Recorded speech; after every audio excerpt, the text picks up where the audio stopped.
salam silaturahim. Nama kakak namanya Kak Ade Bolang. Kak Ade Bolang, lebih dikenal dengan Kak Ade Bolang. Apa itu bolang? Bolang itu adalah botak petualang. Botak petualang. Alhamdulillah Kak Ade selalu berpetualang, berbagi ceria, mengembalikan keceriaan anak-anak dimanapun berada.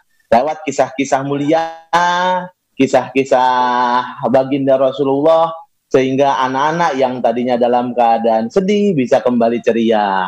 Begitu kurang lebihnya. Dan yang terakhir, sebelum pandemi, beberapa tahun yang lalu, Kak Ade juga sempat silaturahim, sempat datang hampir 1 bulan di daerah Palu. Waktu itu terjadi gempa, terus ada lagi gempa bumi, tsunami, dan lain-lain. Dan Kak Ade Bolang itu identik memang dakwahnya dengan bercerita, dan dikenal dengan dongeng dakwah. Jadi ketika Kak Ade datang kemanapun, memang punya ciri khas. Nih, Kak Ade membawa boneka. Ini dia bonekanya. Nih. Nah, kemanapun Kak Ade bersilaturahim, menyampaikan pesan-pesan moral yang dikemas dengan asik dan menyenangkan melalui dongeng, Kak Ade suka bawa boneka. Dan boneka ini juga, sahabat semuanya, teman-teman TV Peduli, ini suka dipakai juga untuk berdakwah. Nah ini, boneka ini Kak Ade kasih namanya Molly. Molly itu adalah monyet lincah. Banyak anak-anak yang tadinya sedih, berduka, ada yang terkena musibah karena kebakaran, ada yang terkena musibah karena rumahnya hancur terkena gempa bumi, ada yang terkena tsunami, gunung meletus. Kak Ade datang bercerita membawa boneka ini, namanya Molly. Molly itu singkatan. Molly itu adalah monyet lincah. Nih, lihat monyet ini. Halo Molly, lihat ke depan. Lihat ke depan. Teman-teman sudah menunggu nih, Kak Ade mau cerita tentang kelahiran Rasulullah. Lihat ke depan, pinter, nggak usah malu-malu. Nah, di sini kita bertemu sama sahabat-sahabat yang ada di sana berjumpa. Lihat ke depan. Nah, nggak usah malu-malu. Harus percaya diri.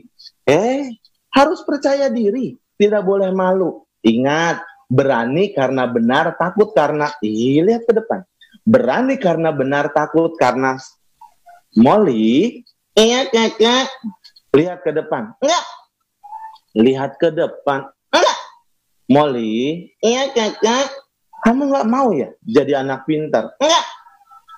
Kamu nggak mau jadi anak soleh? Hah? Enggak. Kamu nggak mau jadi anak yang berbakti sama orang tua? Enggak. Beneran? Enggak, pokoknya enggak. Ya Allah, Molly. Apa? Kamu nggak mau jadi anak pintar? Enggak. Emang kamu anak apa, sayang? Anak apa?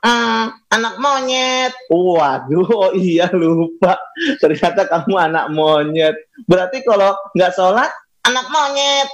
Berarti kalau ngelawan sama orang tua, anak monyet. Berarti kalau marah-marah, anak monyet. Ya Allah. Tapi Kak Ade yakin, anak-anak yang melihat liputan ini, Kak Ade Bolang yakin tidak ada yang seperti itu. Iya kakak, yang kayak begitu anak monyet doang. Lewat boneka ini Kak Ade juga berdakwah. Adik-adik semuanya, ayah bunda, mengenalkan kepada mereka tentang ruh, tentang nyawa. Ketika mereka bersedih, rumahnya hancur. Ketika mereka bersedih, orang tuanya ada yang meninggal terkena musibah. Lewat boneka ini Kak Ade mengenalkan. Lihat, Molly, iya kakak, kamu bisa bergerak karena apa? Karena apa? Dia ini bisa bergerak, sahabat semuanya, itu karena di dalam tubuh boneka Molly ini ada tangan Kak Ade. Lihat, ada tangan Kak Ade. Nah, begitu juga kita manusia. Kita bisa bergerak, kita bisa berjalan, kita bisa beribadah, karena kita dikasih yang namanya nyawa. Nyawa itu Allah berikan kepada kita, Allah berikan ruh kepada kita, pada saat usia kita 4 bulan di dalam kandungan orang tua tercinta.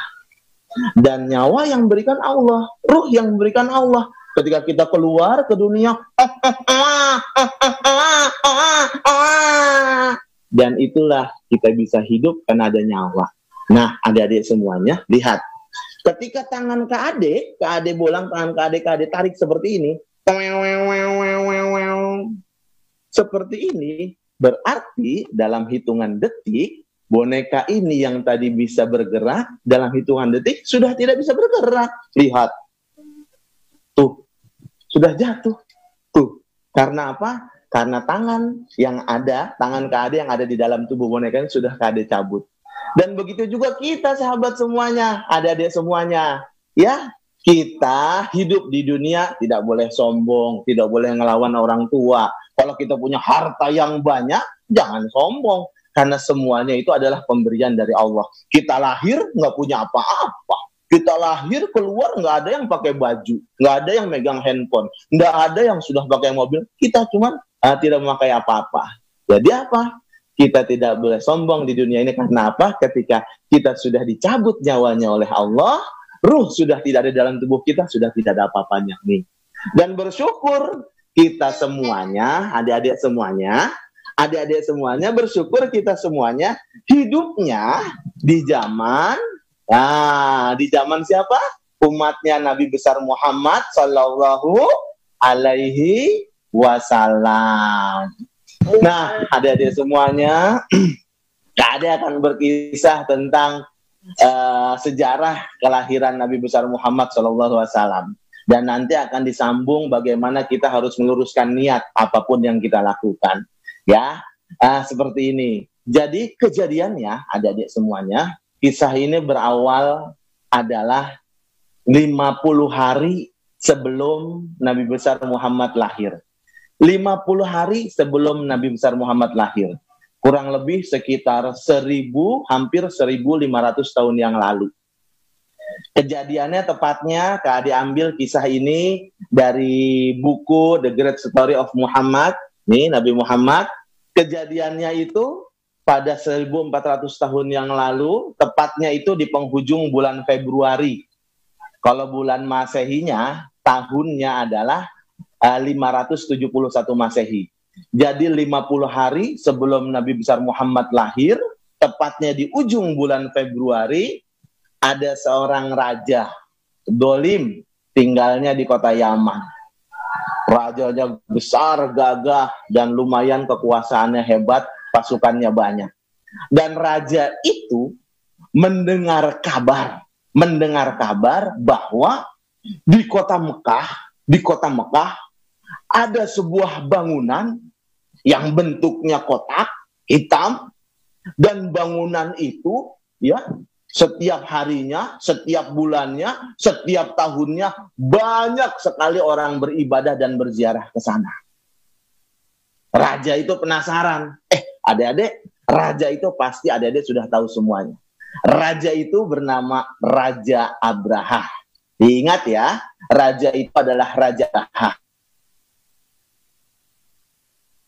Raja bahwa ada yang begitu keren, yang begitu bagus, dan tempat itu sampai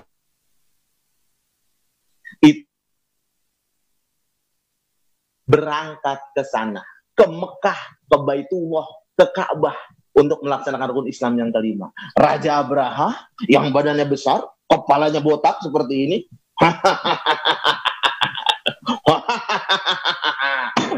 Aku dengar kabar bahwa di kota Mekah ada sebuah bangunan. Di tempat itu banyak sekali orang datang dari mana-mana. Orang mau beribadah, berziarah, berdoa di sana. Dan namanya adalah Ka'bah. Aku mau tanya sama penasihat aku panggil dulu penasihat. Penasihat, cepat ke sini. Datang penasihat. Ada apa? Ada apa Raja Abraha? Dengarkan. Apa benar ada sebuah bangunan yang bagus di kota Mekah? Datang semua orang beribadah. Benar? Iya benar. Namanya Ka'bah. Iya. Kalau begitu, mari kita bangun tempat beribadah yang lebih keren lagi, yang lebih bagus lagi, berlapiskan emas. Lebih bagus lagi. Supaya kita bisa tandingi yang namanya Ka'bah. Benar adik-adik semuanya, Raja Abraha membangun sebuah tempat beribadah, ya, membangun sebuah tempat beribadah yang lebih bagus lagi, berlapiskan emas. Tepatnya daerahnya namanya San'a. Dibangunlah bagus. Tuh. Tapi ingat adik-adik semuanya, karena niatnya tidak lurus, tidak meluruskan niat, membangun itu karena dengki, membangun itu karena tidak suka, melakukan sesuatu itu karena sombong, melakukan sesuatu itu bukan karena Allah, apa yang terjadi?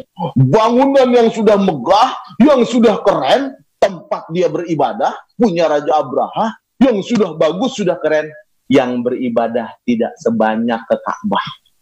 Yang datang berziarah tidak sebanyak ke kota Mekah.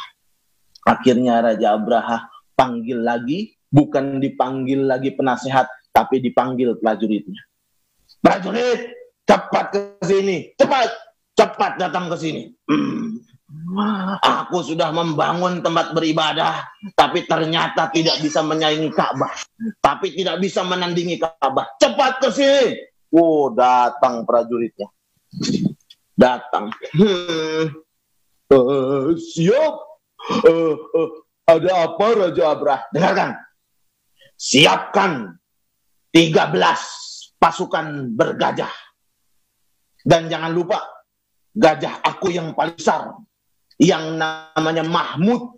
Jadi adik-adik, gajahnya yang paling besar itu namanya adalah Mahmud, dikisahkan dalam buku ini. Gajah aku yang paling besar, yang bernama Mahmud, paling depan. 13 pasukan gajah. Raja apa? Kemudian berapa prajurit yang harus kita bawa untuk berangkat ke kota Mekah menghancurkan Ka'bah? Berangkat ke sana, jangan lupa 13 pasukan bergajah dan 6.000 pasukan, 6.000 prajurit. Kita berangkat ke kota Mekah, kita hancurkan yang namanya Ka'bah. Siap. Kumpulkan semua pasukan. Iya, siap. Dikumpulkan adik-adik. Di paling depan ada yang namanya gajahnya. Nih gajahnya ceritanya. Gajahnya. Nama gajahnya, ingat ya. Nama gajahnya yang paling besar, yang paling depan, namanya adalah Mahmud. Dikisahkan namanya Mahmud.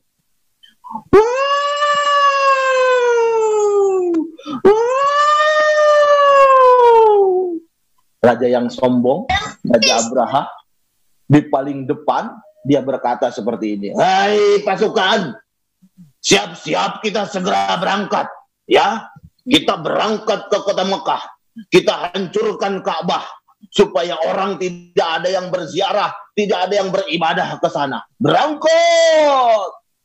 Gajah yang paling depan, yang namanya Mahmud berangkat. Jumlahnya berapa? Adik-adik semuanya pasukannya? Ada 6.000 pasukan. Dan ada 13 pasukan bergajah. Gajahnya itu sudah disiapkan tali di badannya. Tujuannya apa? Nanti ketika sampai di kota Mekah, sampai di depan Ka'bah, itu Ka'bah akan dililit-lilit, dihancurkan, diremukan, diseret-seret supaya Ka'bah itu hancur. Akhirnya adik-adik semuanya berangkat pasukan bergajah. Dan 6.000 pasukannya.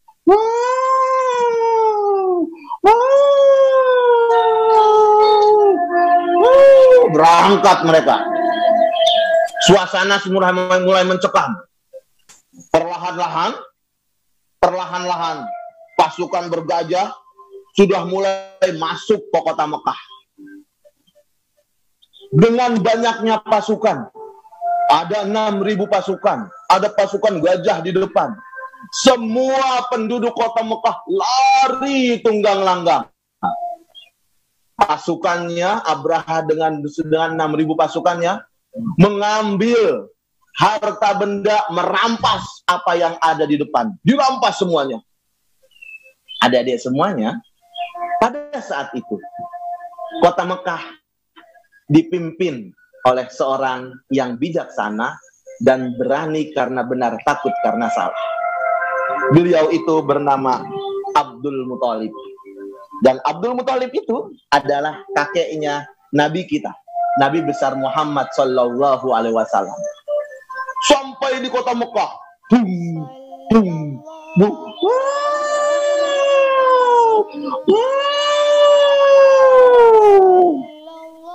apa yang terjadi? Harta hewan peliharaan punya kakeknya Nabi punya kakeknya Nabi Abdul Muthalib, diambil juga, ontaknya diambil.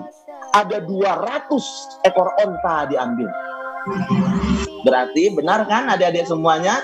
Nabi Muhammad itu keturunan mulia, keturunan bangsawan, keturunan orang yang kaya raya, tapi tidak sombong. Jadi kalau ada yang bilang Nabi kita adalah Nabi kita miskin, Nabi kita dan lain, jangan percaya. Dibuktikan bahwa kakeknya aja punya hewan peliharaan, ya untanya ada 200 ekor unta. 200 ekor untanya diambil sama Raja Abraha. Diambil. Sampailah di satu tempat, namanya daerahnya namanya Wadi. Tempat itu, para pemirsa sekalian, berada di antara Mina dan Muzdalifah. Kakeknya Nabi Abdul Muthalib mengetahui kalau untanya diambil, dengan gagah beliau menghampiri Raja Abraha yang sedang ada duduk di atas gajahnya. Kakeknya Nabi berkata dengan tenang. Jadi adik-adik semuanya, para pemirsa sekalian, bismillah. Berani karena benar, takut karena salah. Sampailah di depan Raja Abraha. Kakeknya Nabi Abdul Muthalib dengan gagah bilang seperti ini. Wahai Raja Abraha, mau kemana engkau? Wahai kamu yang namanya Abdul Muthalib, kamu pemimpin kota Mekah, kamu yang ngurusin Ka'bah, hah?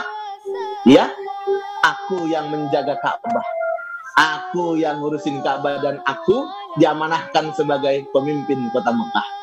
Dengarkan, aku datang mau menghancurkan Ka'bah, mau datang menghancurkan tempat kamu beribadah. Apa kata kakeknya Nabi? Kakeknya Nabi berkata seperti ini. Wahai Abraha, tolong kembalikan 200 ekor unta milik aku. Tolong kembalikan. Kamu malah ngurusin unta kamu, malah ngurusin harta kamu. Iya, tolong kembalikan unta-unta aku. Baik, aku kembalikan unta-unta kamu kalau memang itu milikmu. Sekarang, bagaimana dengan Ka'bah yang akan aku hancurkan? Tempat kamu beribadah yang akan aku hancurkan. Adik-adik semuanya, para pemirsa sekalian, dengan gagahnya, kakeknya Nabi berkata seperti ini. Wahai Abdul Muthalib, kalau wahai Abraha, kalau unta-unta ini milik aku, maka tolong kembalikan dan akan aku rawat dan aku jaga. Tapi dengarkan Abraha, tapi kalau Ka'bah itu adalah Baitullah, kalau Ka'bah itu adalah rumah Allah, akan aku serahkan kepada Allah untuk menjaganya.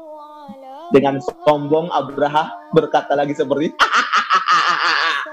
ambil unta kamu, silakan. Sekarang saatnya aku hancurkan Ka'bah. Aku tidak percaya dengan Tuhan kamu, aku tidak percaya dengan Allah, akan aku hancurkan. Pasukan bergajah, siap, kita berangkat. Adik-adik semuanya, sampailah di daerah yang namanya Wadi.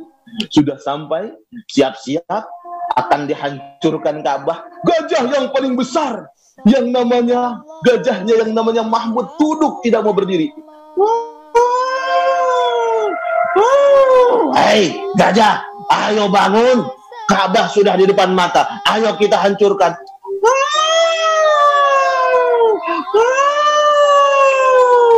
Tidak mau. Raja Abraha marah, gajahnya dipukul, disiksa, tapi tetap gajah itu tidak mau berdiri. Pasukan gajah itu tidak ada yang mau bangun. Ketika menghadap Ka'bah, ada di semuanya duduk, semuanya tidak ada yang mau berangkat.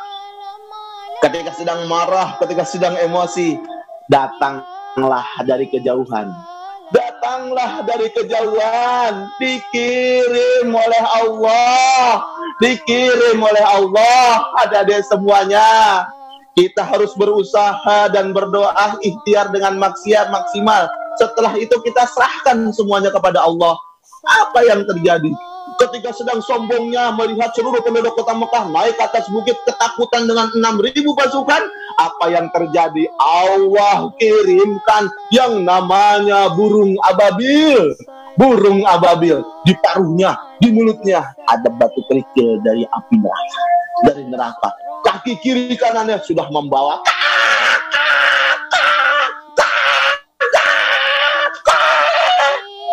Abraha kaget beserta pasukannya. Wah, apa itu? Apa itu?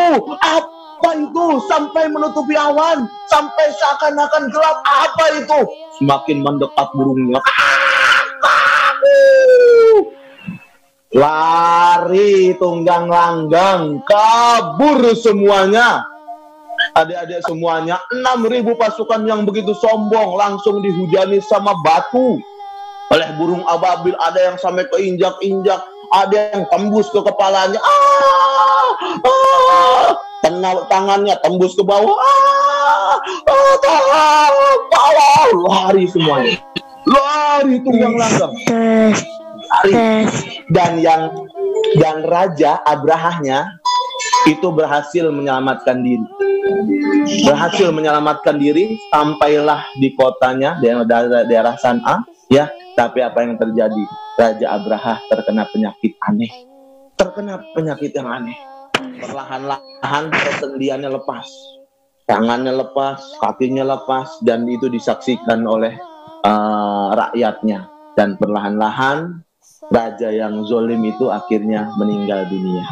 Dan kejadiannya itu, adik-adik semuanya, para pemirsa sekalian, itu tepatnya adalah dalam salah satu kisah 50 hari sebelum Nabi besar Muhammad lahir.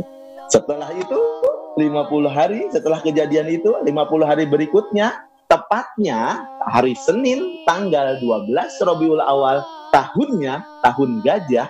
Kenapa dikenal tahun gajah? Karena pada saat itu ada pasukan gajah dengan 6.000 pasukan mau menghancurkan Ka'bah. Kalau, nih diingetin adik-adik semuanya, para pemirsa sekalian, kalau bulan Masehinya, tanggal Masehinya, ya, itu adalah tanggal 22 April tahun 571 Masehi. Dan pada saat itu, ya, hari Senin tanggal 12 Rabiul Awal tahun gajah, lahirlah manusia paling mulia di muka bumi ini. Beliau itu adalah siapa? Nabi besar Muhammad Sallallahu Alaihi Wasallam. Ada semuanya, Nabi besar Muhammad Sallallahu Alaihi Wasallam mengajarkan kita semua untuk saling tolong menolong, untuk saling membantu. Nih salah satu contohnya, salah satu yang diajarkan sama Nabi kita Nabi besar Muhammad Sallallahu Alaihi Wasallam. Kita lihat. Adik-adik semuanya kalau punya rezeki, kalau punya uang, mari jangan sungkan-sungkan kita berbagi dan membantu orang lain. Nih, para pemirsa sekalian,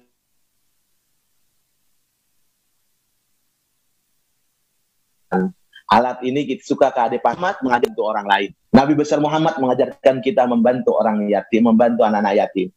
Lihat, nih, dan janjinya adalah kalau kita membantu orang lain, rezeki kita akan bertambah. Rezeki kita akan banyak, pemirsa sekalian. Tidak ada ceritanya orang yang bersedekah, orang yang berbagi, orang yang membantu itu malah jadi miskin. Lihat, ini tadi masukkan ke dalam sini. Belum. Tadi masukkan uangnya. Tadi tutup dulu. Lihat. Masukkan. Tutup. Bismillahirrahmanirrahim. Ingat, luruskan niat. Niatnya semua karena Allah. Dimasukkan ke dalam sini. Bismillahirrahmanirrahim, masuk. 2000, saya bersedekah. Ikhlas semuanya karena Allah. Tidak ada guru, tidak ada orang tua, ada orang atau tidak pada orang. Aku selalu membantu orang lain. Dimasukkan. 2.000 rupiah. Masukkan lagi. Bismillahirrahmanirrahim. Masukkan lagi. Nah, kalau kita bersedekah, kita membantu orang lain, bismillahirrahmanirrahim. Lihat adik-adik semuanya. Wow.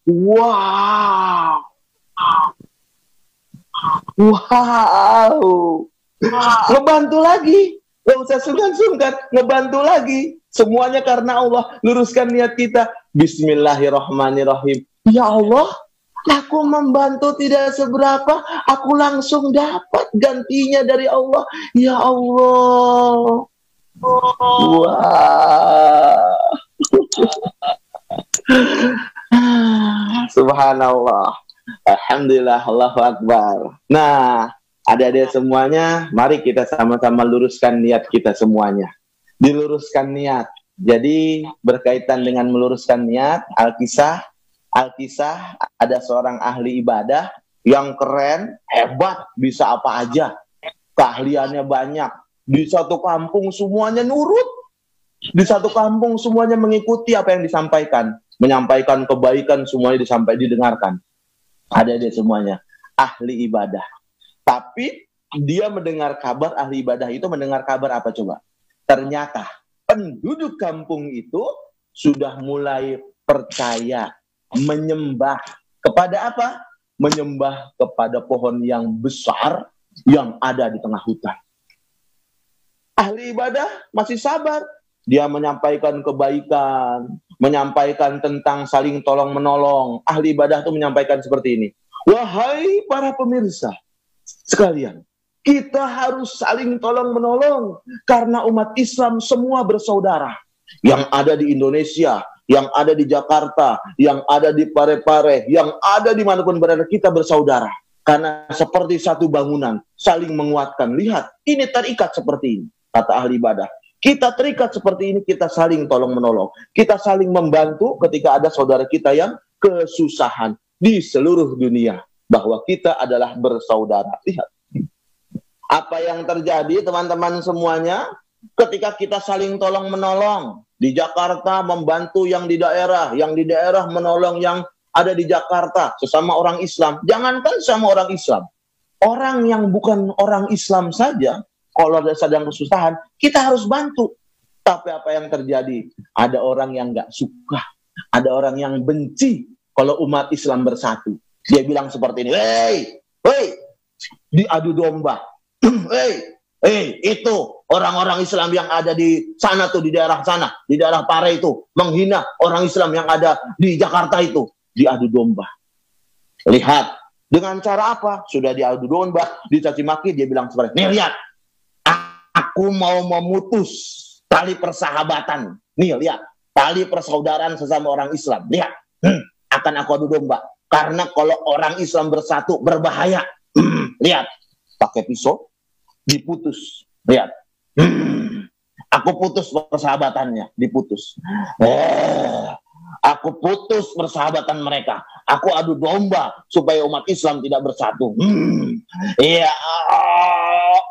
Putus. Putus. Apa yang terjadi? Putuslah persahabatan orang-orang Islam. Diputus persahabatannya. Putus. Orang Islam yang lemah bilang gini, kita sudah putus persahabatan kita. Kita sudah diadu domba. Tapi adik-adik semuanya, para pemirsa sekalian yang di sana, yakin bahwa kita harus tetap bersatu. Ada tali yang tidak kelihatan, namanya tali silaturahim. Bohong, ini sudah nyata-nyatanya putus. Kita sudah berputus, kita sudah berpisah, kita sudah diadu domba. Tenang. Aku akan tetap bantu kamu. Gimana caranya? Dengarkan. Kita ada tali silaturahim, tali yang tidak kelihatan. Jadi gimana? Pegangan yang kuat. Iya, aku pegangan. Baca bismillah. Iya, aku baca bismillah. Ketika sedang kesulitan, lihat.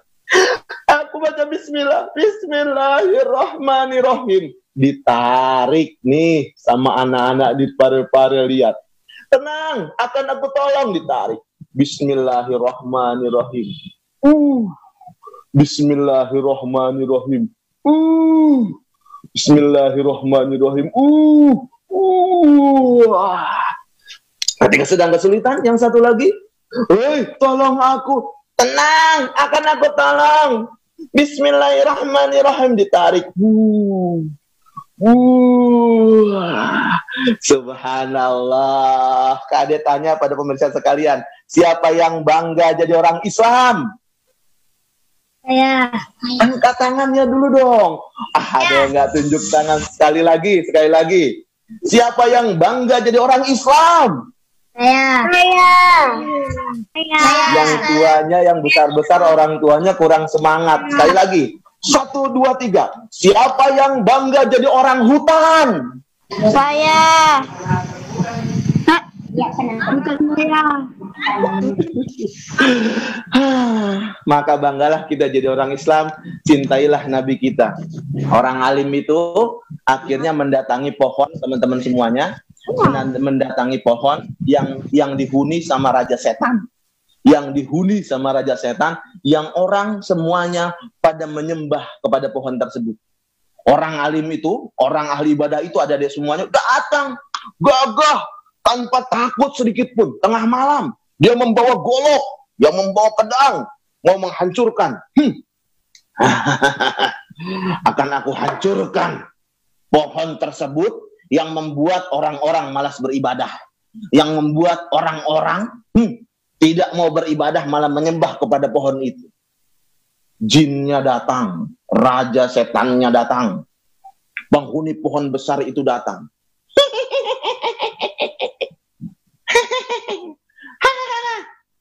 Halo ahli ibadah, ada apa kamu? Ada apa? Ada apa? Dengarkan. Kamu sudah mengganggu orang-orang Islam. Kamu sudah mengganggu orang-orang yang beribadah kepada Allah. Sekarang akan aku hancurkan pohon itu tempat kamu tinggal. Dan kamu akan aku usir. Kamu ahli ibadah. Berani sama aku. Aku adalah rajanya raja setan. Aku adalah rajanya raja jin. Ayo kita berperang. Ayo. Langsung ahli ibadah itu kemudian mengambil tasbih berdoa. Ada di semuanya. Setan itu, raja setan itu mundur. Panas! Panas! Tolong!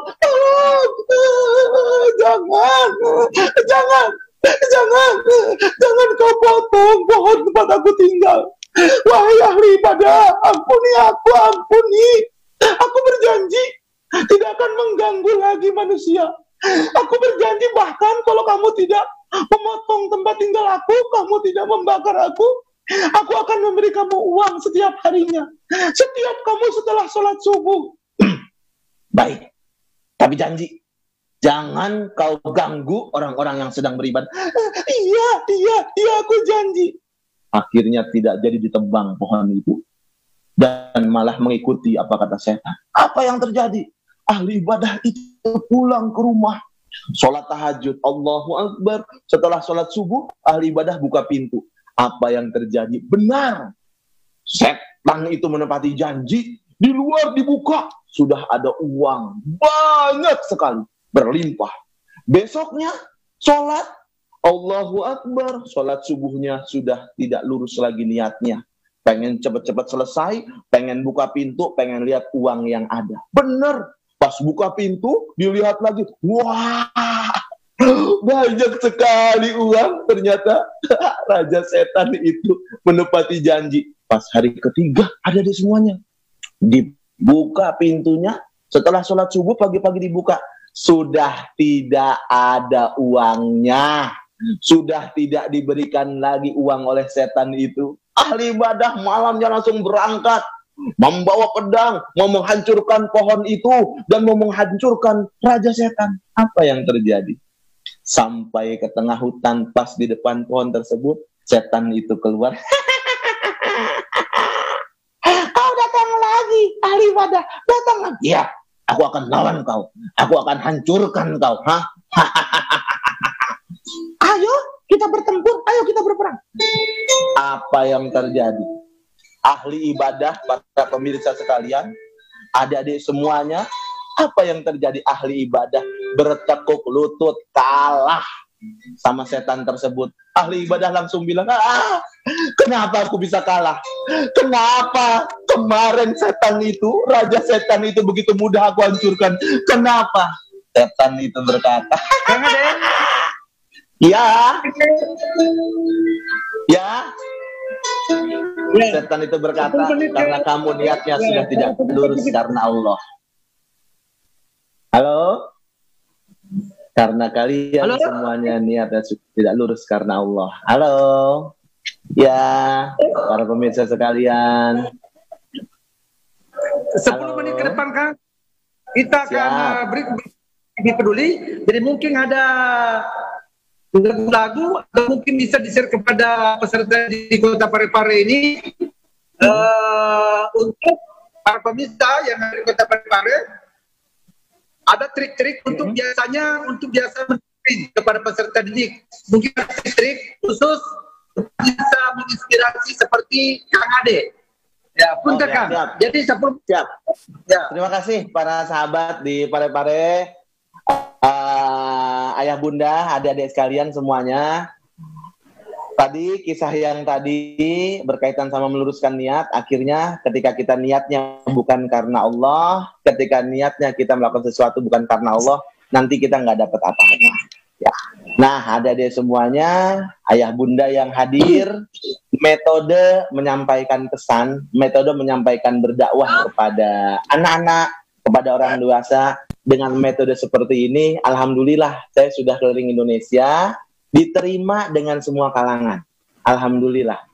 Bahkan saya pernah berdongeng, berkisah juga di acara nikahan pernah, di acara sunatan pernah, di kegiatan-kegiatan sekolah sudah pasti, kegiatan Maulid Nabi dan lain-lain, itu alhamdulillah saya sudah pernah. Jadi saya akan memberikan tips kepada sahabat semuanya, pemirsa TV Peduli di Parepare dan adik-adik semuanya. Ketika kita mau menyampaikan pesan, menyampaikan nasihat, pertama itu yang tadi Kak Ade ceritakan. Pertama itu, kita luruskan niat kita dulu. Karena ayah bunda, berkali-kali ketika saya mulai tampil di hadapan ratusan anak, di hadapan ribuan anak, tampil ketika sudah keluar rasa sombong di dalam hati, bukan niat ibadah, bukan karena Allah, dalam seketika itu juga Allah jatuhkan saya. Dalam seketika itu juga Allah tidak membuat saya tidak bisa apa-apa. Jadi langkah pertama, sahabat sekalian, para pemirsa sekalian, yang pertama kita luruskan niat.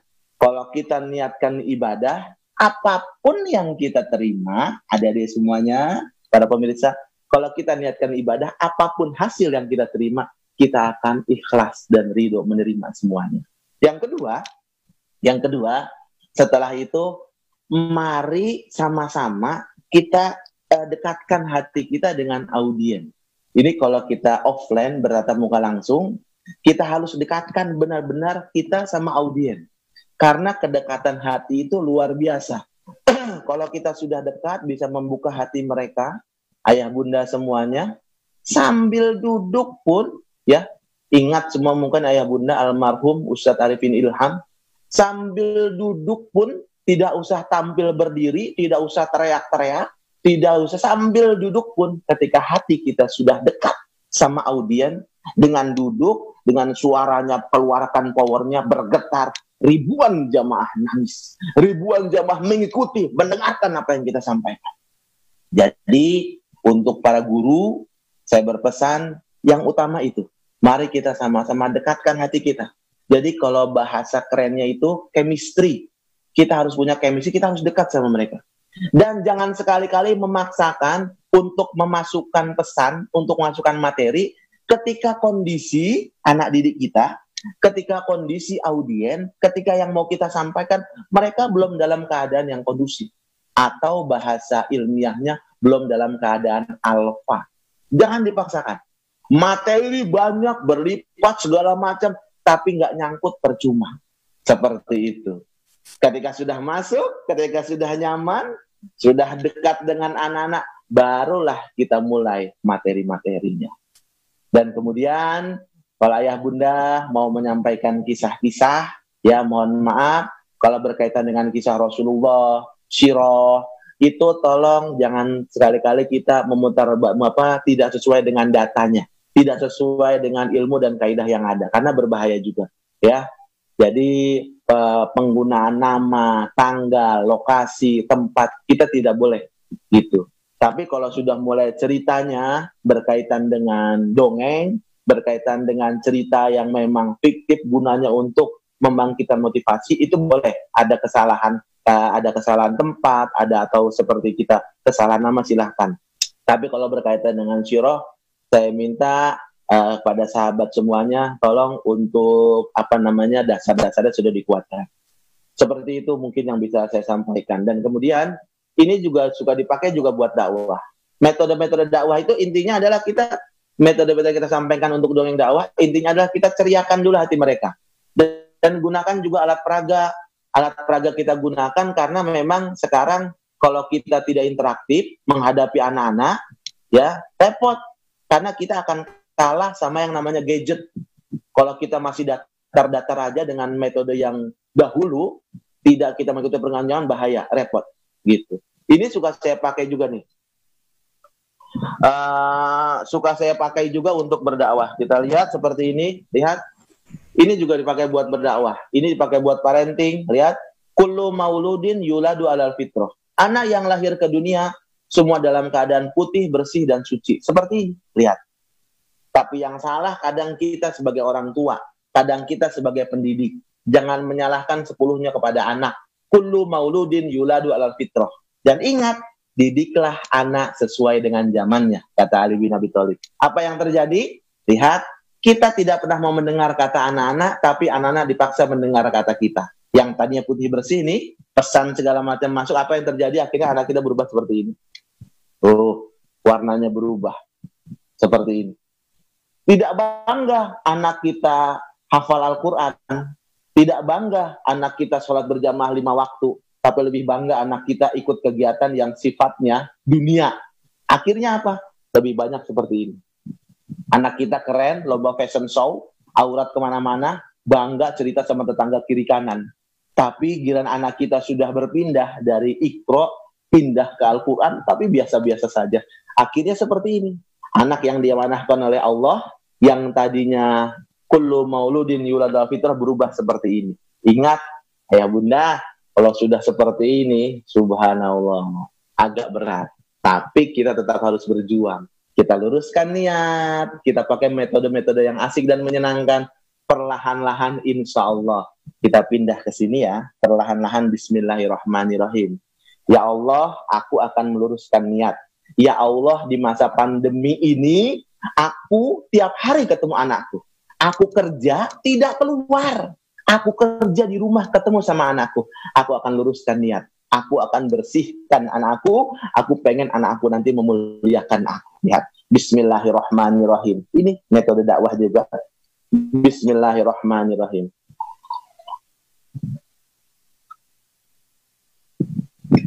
Perlahan-lahan, akhirnya, anak kita kembali putih, bersih, dan suci. Kang Ade. Siap. Punten kan, ya. Sebelum kita mulai, tadi para TV Peduli yang ada di rumah maupun Radio Peduli berserta yang masih sementara saat sekarang ini, kita belum dengarkan tadi kan asalnya dari mana, kemudian provinsi mana Kang? Mungkin itu 1 menit. Halo? Ya siap. Nama saya, siap. Nama saya. Ya. Nama lengkap saya adalah Ade Muhammad Syafaat. Saya menuntut ilmu mulai dari kecil pesantren di Asy-Syafi'iyah. Kemudian S1 saya ambil di Sunan Kalijaga, Yogyakarta, di UIN. Dan kemudian saya menekuni dakwah dengan bercerita, dengan dongeng, dan alhamdulillah saya juga punya pesantren, tahfizul Quran, dan anak-anak yatim juga. Lokasi saya ada di daerah Jati Asih, Kota Bekasi. Jati Asih, Kota Bekasi. Jadi kalau mau kenal lebih dekat dengan saya namanya mungkin di media sosial dikenal dengan KAD Bolang.